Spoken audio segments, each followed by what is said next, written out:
Hey guys, so today we'll be teaching you guys about transcription, the process in which cells copy DNA into mRNA. This needs to happen so that the mRNA copy can be used to make protein. In this video, we'll be using the BRCA1 gene to demonstrate the process of transcription. The BRCA1 gene provides instructions for making the BRCA1 protein that acts as a tumor suppressor. Tumor suppressor protein helps prevent cells from growing and dividing too rapidly in an uncontrolling way. The BRCA1 protein is involved in repairing damaged DNA. And we will be showing how transcription works through our models of our BRCA1 protein. Okay, so this model here is our small segment of our BRCA1 protein gene, and it is the first 10 base pairs, but the whole gene has about 7,088. And this small strand here is our non-coding strand, and that will be used to make our mRNA strand of our BRCA1 protein. This gene must be copied into mRNA in order for it to be transferred into the ribosome and make our BRCA protein. But how does transcription actually work? Great question. Transcription begins when the RNA polymerase attaches to the double helix strands of DNA. Wait, what does DNA consist of again? Another great question. DNA consists of two strands of nucleotides, and those consist of a phosphate group, which is represented by the purple circle, and a deoxyribose sugar group, which is represented by a green hexagon, and lastly, a nitrogenous base, which are all along here. But when it comes to pairing the bases, there are a couple rules. Adenine always pairs with thymine, and guanine always pairs with cytosine, and these bonds are held together by these hydrogen bonds. And that is in order to keep the double helix stable while also being able to separate during processes like transcription.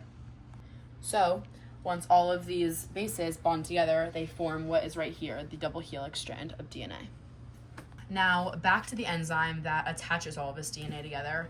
When this enzyme is attached to our double helix bond of DNA, it also unwinds the two strands and separates them into our coding and non-coding strands of DNA. So our two strands of DNA have different directionalities. Starting with our coding strand, we have a directionality of 5' down to 3'. This means that our sugar group up here, our first sugar group, has numbered 1', 2', 3', 4', 5', and our coding strand starts with the 5', which means our fifth carbon is facing up. Then, over to our non-coding strand, our directionality goes from 3' down to 5', meaning that our labeled sugar group here has our 5', our fifth carbon, facing downwards. The order in how those carbons are facing determines how our genetic information is read. After these two strands separate, the RNA polymerase reads this non-coding strand and builds an mRNA strand built from free nucleotides floating around in the nucleus. Wait, mRNA? I know how that's made! The enzyme helps assemble the complementary mRNA nucleotides one at a time. This process happens inside the nucleus of the cell.